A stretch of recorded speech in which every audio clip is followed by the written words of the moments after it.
Hello everyone, Red Wolf was here, and as you can see, I'm currently working on a drawing, and it was 12 a.m. when I was doing that. The reason why you're hearing my voice is because I wanted to talk about a few things in this video. This video is going to be multiple parts just because of the sheer amount of time that it took me, and speeding it up too much just killed the recording, and it couldn't handle it. It was basically like watching a really slow animatic, and it was super annoying. Anyway, I'm working on this one project that I had, it's a scene in the first book that I have not finished yet, sadly, and I wanted to go ahead and draw that because I thought it was a pretty cool scene and I liked it a lot. So yes, this is Dakota, and this is him when he's younger, so if you see anything different, he doesn't have the scar on him right now because he hasn't gotten it yet. And then I'm really irritated about the wings because I have this habit of making the digit lower down the wing by the elbow, and I can't decide which one I like better, so sometimes I accidentally switch between them. And yeah, wings are probably my least favorite part, and I don't think I put too much detail in them, which I really should learn how to do that. So that's going to be a bit of a buggy part. Anyway, as you're watching this, I wanted to talk about a few things in my life right now. Currently, the coronavirus is running rampant in like 200 countries, and it's in the U.S. and it's in North Carolina where I am. But thankfully, the island's closed down, so not really anyone can get on legally. Though people have been smuggling people to get on, and I don't think it's a good idea. But I've been in the house for about a week and a half now, and college is canceled. College is canceled in person, so I have a lot of like online work. And this is me just drawing of boredom at like 12 a.m. and I finally stop this one particular session, I think around 1:40, I think, and 1:40 a.m. and so yeah, I decided to go to bed after that because I was getting really tired. And that's pretty much it. You will see up ahead that I actually can't decide on what I like on a few parts, mainly the tail. I got really frustrated with the tail. You will see that eventually. And so a few other things is yeah, a lot of businesses have closed down, and a lot of that's gotten really hectic, so I have to be really careful, and that's why I haven't gone outside. Thankfully, the Wings of Fire book, the Dragon Slayer book, came out, and I just finished that, actually. And I was hoping to save it for when the power eventually goes out, because if they're quarantining everything and no one's going to work, it's going to go out eventually, and it's only a matter of time. Yeah, here you'll see that I was getting very dissatisfied with it, and I don't know why I'm having trouble with it this time. I usually don't have any issues drawing the tail tip, but today I was. And eventually when I start moving into the line art, you will notice that once I get into color, I accidentally colored Dakota wrong, so then I have to go back and redo that, and the background was also giving me some trouble, but you'll see that in a later date.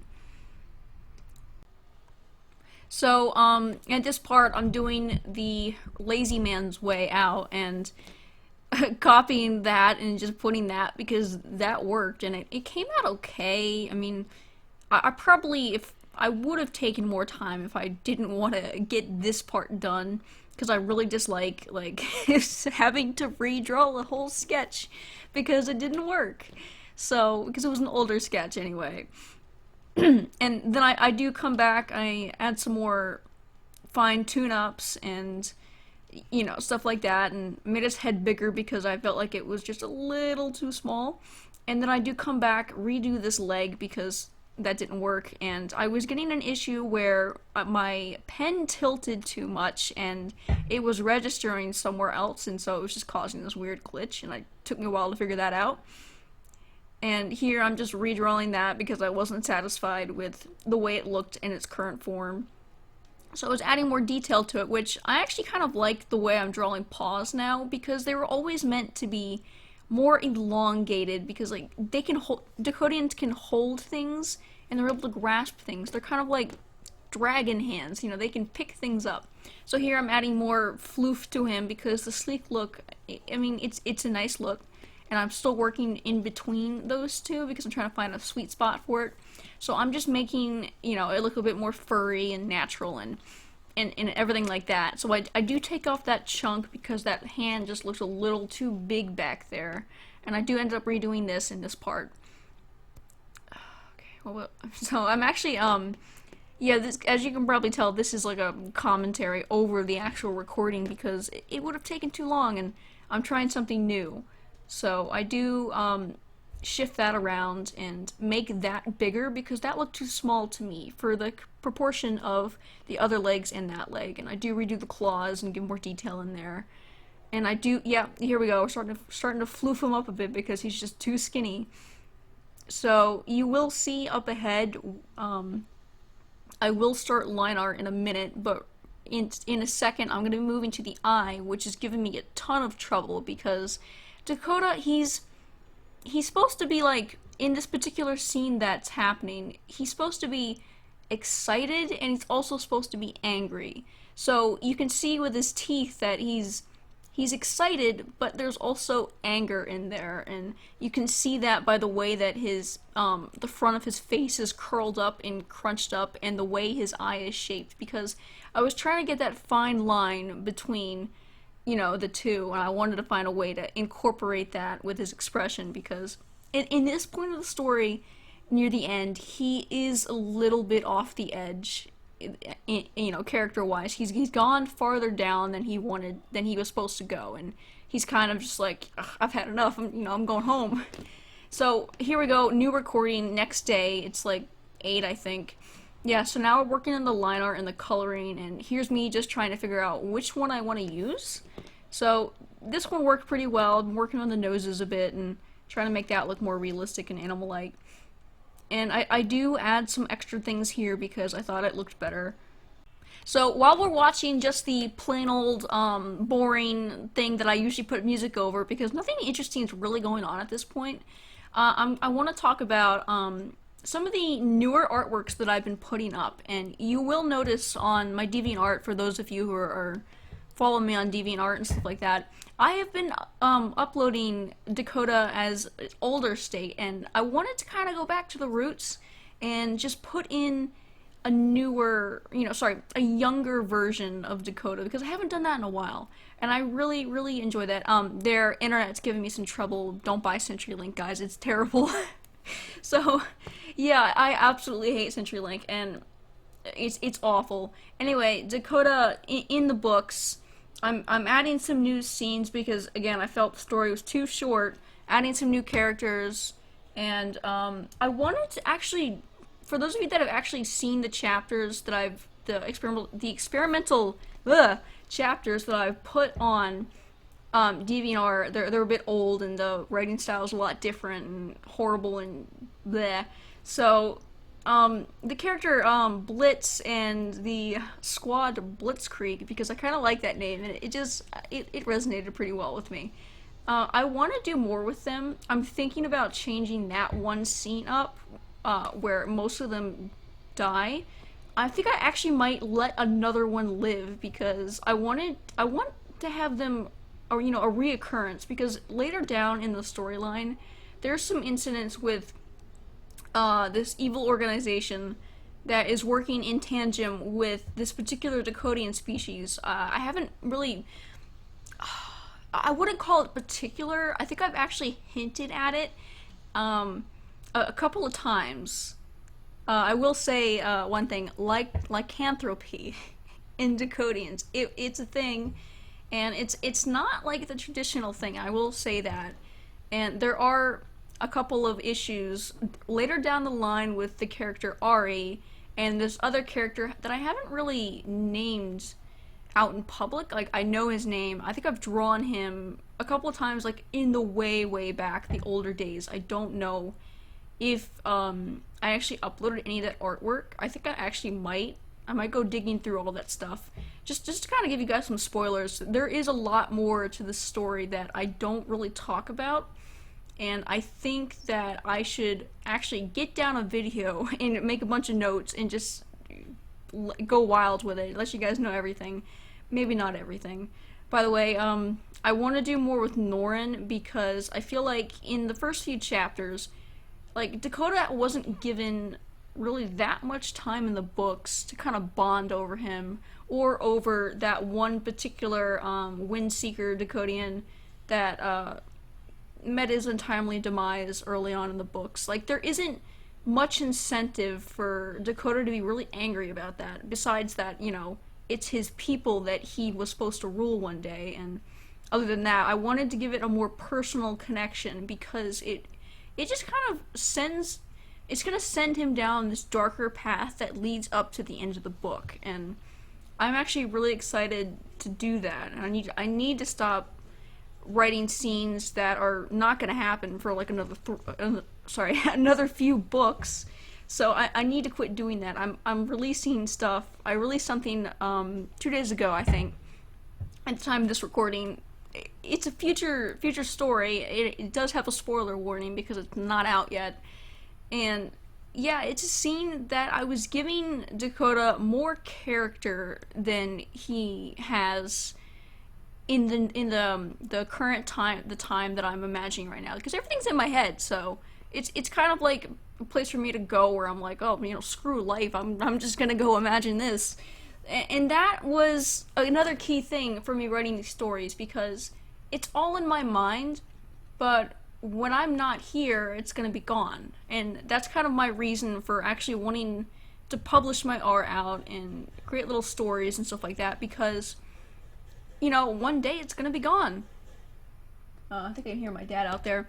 And there's also another feeling, the whole purpose of me creating these characters, as I've said a couple of times on DeviantArt, is because as a kid, I suffered a lot of trauma in my original family, and later on in my young life, that gave me a need to have these characters and to have something that I can go away to, like a vacation, without going anywhere, just to be alone. And it is a very helpful thing to have, because a lot of my life was just awful and I needed something to relate to. And that is why Dakota, number one, can't smell, because I can't smell. And there are just a few key things that kind of relate to some of the characters back to me, because like when I was younger, like all I ever wanted to be was like, hey, I want to be in this really crazy world that I've made up. Because that would be so cool. Just think of the implications of all this craziness that you can get up to. Actually, I want to talk about this character that I haven't released yet, that I drew a couple of months back, maybe like 8 months back or something. Maybe not that long, maybe 6 or 7. And it has to do with the decoding world, because I'm doing a lot of world building that's just outside of the Decodian kingdoms. And a lot of it actually ties back into Nabal Rithux, which I am planning to have a scene of when Dakota and crosses paths with her, because she's going to be a recurring character that isn't there that often, but it's usually a lot of trouble when trouble goes down. And because of Nabal's obvious, or maybe not obvious, hatred for humans, she goes out and maims whoever she can. So there's this one character. It's a giant naga or basilisk that I have. I forgot how to pronounce her name. It's in my notes somewhere. But this giant naga or basilisk or something, I know that her last name is Tuski. T-U-S-I-K. I don't know why I can't picture it. So T-U-S-K-I. So there's this place called Tuski Bay, and it's around the ruins of this great city that has been gone for like a good 100 years.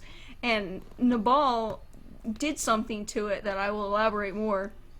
But there's only like remnants of that city left, and people have kind of moved on. The few survivors that have survived have moved on, and Tuski is kind of this false deity that they worship, and she's completely like, sure, okay, make offerings to me, but I'm still going to do my thing, you're going to have to deal with it. And there is a key factor, because she's a basilisk. She can freeze people, but she can turn them to stone. But there's a thing about Nabal that I won't say, because it's kind of like the whole reason behind her story, and I'm not ready to really tell all of that yet.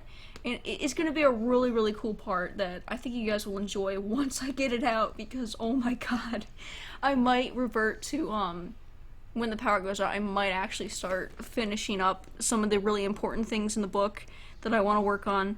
And I'm still kind of torn between how long I want the book to be. Like, do I want it to be a couple hundred pages? Do I want it to be like 800 pages, like the Wings of, not that, like the Game of Thrones stuff? There goes the internet again. So, I'm trying to get a fine line where I should make the book length. I think I might do 400 pages if I can manage it. And, I'm still really torn between having swear words in there, because I want kids to enjoy it. But then again, it's more of like teenage fantasy. It's not like for, 8 or 9, or it's probably for the older teenagers to young adults, because of the depictions in it, and some of the violence and the wars, and I want that, but I don't want it to be limited to older people. I still want kids to be able to enjoy it somehow. So I'm stuck between honing that in, and you will see here I do struggle a bit with this wing section, so I get a little frustrated with that because I didn't fully do the sketch there, and I forgot to do that. Yeah, so in this book, in the first book, Dakota, this scene that I'm writing right now, or that's been written pretty much, it just needs a redo. The scene that I'm drawing here is when Dakota sneaks off and he goes back home, but he's not really in the right state of mind, or doesn't have any backup. He left Jade behind. Jade's like, he finds out after a while, because like, hey, Dakota's not here, and he's always there. They're always together in the book. Like, Dakota sleeps like in a bed or something next to Jade, and they always sneak out in the morning to go flying. So to wake up with Dakota not there is kind of a shock, because Jade has been living so long with him that it's kind of like, hey, where's my buddy? Like, where did he go? And then, he goes and visits Norrin in Grimm's grave, and he sees something there that kind of reminds him of when they first met. And then he realizes, like, what Dakota has been planning this whole time, but he sprung it too early, and he wasn't ready for it. So, Archon, you guys aren't supposed to know that. Archon is his grandfather, as you guys might not know, and as a Shadow Dakotanian created by the deity or demon, Akuma, who is, ruler of the underworlds, like, blah blah blah. And Akuma, a long time ago, created the Shadow Dakotanian, so he kind of has reign over Dakota at this point. So Archon is a past life, because once that original deal was made so long ago with Akuma, it's kind of intertwined the soul of the original. So they're kind of stuck in this loop where they're reborn. And the weird thing is, like, because Archon is also Dakota's grandfather, and it's because the Shadow Dakotanian and the Heaven Dakotanian came together, and for once, instead of fighting, they kind of just got along. And Archon was free of Akuma's control at that time, but it went downhill. So, after having a kid, it came into the lineage, so it's kind of stuck in that lineage, and it's kind of in a tandem of control right now. But Archon has a stronger connection to Dakota because they are related, and also because he was the freshest reincarnation, so he had more sway over Dakota than Taru had, or than Vasco had. Oh, I let it slip again. You guys aren't supposed to know about Vasco. Oh no. Yeah, I'm gonna leave that in. You guys will figure it out eventually. And actually, I do have more trouble with the tail here, but back to the story. Dakota, he goes back, and some of Slice's scouts did spot him, because Dakota's like, oh my god, I gotta get back. I'm powerful now. It's time to spring my revenge. I'm gonna do this, because he's all like on a crazy high, like, hey, like, I'm immune to this stuff that we aren't supposed to be immune to, we're supposed to be weak to. I'm gonna go back now. And it was a little foolhardy of him. He does get up to some mayhem, but luckily, since Slice realized that his son, hashtag not son, is coming back, he went into lockdown and actually went out to face him himself. Mainly just because, like, he saw what happened in the beginning of the book, so he's like, hey, like, I'm gonna do this. I'm not gonna risk anyone else getting hurt, especially my family, even though Dakota is also my family. Like, it's a weird fine line that Dakota and Slice kind of trail along into. So they do fight, and this is midway between the fight. Slice is not in his prime anymore, and Dakota is only getting stronger. He's only, getting a higher advantage. He's just wearing Slice down at this point. And this is an instance where Dakota sees his brother for the first time, his little brother, who is about half the size that he is, maybe smaller. I haven't decided yet on that. I wanted, because he's younger. He's a lot younger than Dakota, and he's a lot more naive than Dakota is. Like, Dakota's like, hey, I've seen all the horrors of the world, kid, you better stay out of this fight. And I won't say much more than that, other than that, because his brother shows up, so there's this whole scene where he's like, oh, hey, a little brother. my. So he does actually kind of lash out at his younger brother, who at the point doesn't really realize that Dakota is his brother, so it's kind of like, you're attacking my dad, why are you doing that? I'm gonna kill you. So, yeah, there's that whole point, and right now you'll see that I'm going around in the coloring and stuff like that, so. Actually, this is the point where I do color him wrong, so I'm like, wait a second, he's in a shadow form in this scene, what the heck am I doing? Yeah, so I color in the wrong color. No, he does look better in that color because he's easier to shade and stuff like that. Like, I black is such a difficult color to shade, I don't know why. But yeah, I do go back, and I do make mention of that, so I fill in the color, and I start working on that stuff. But, yeah, so in a bit you'll see that I'm trying to put the background up, so I do lower the opacity of the base color because it's so hard to see where I'm coloring with that black color, because Dakota's supposed to be like this midnight black. He used to be like pure black, which really got in the way of line art, so I made him a lighter color because I felt like it was better. And, actually, some of the older versions of Dakota, he was a darker color, and I also, what was it? He didn't have red eyes at that time, and that is because once I started doing my artwork, this, like before I did the artwork, oh shoot, I forgot what I was gonna say. He had white eyes, and there's a reason that he has white eyes in the later, I'm trying to figure out how to explain this. He will have white eyes in future books, and there is a reason for that, but I won't say much more than he is terrible at controlling his powers, so his brother has to step in a bit. And that's why his eyes become white, and there's this whole cascading downfall of one of the future storylines where he just loses it, and that's a big problem. There are a few interesting things. Oh yeah, this is when my pen died because it wasn't plugged in, so I had to plug it in and then get it to work, and that took like 5 minutes, and I'm trying to figure it out. And then I dropped something. So yeah, this whole part right there where I'm coloring it, and so right now, as of this recording, I currently have the background in, but I haven't started any of the shading, and that's pretty much all that's left after I spent so long floundering around with the background. So yeah, we'll get that done, and then that comes in. And I think what I'm gonna do is I'm gonna stop it right here. So I will talk to you guys later, and stay tuned for part 2.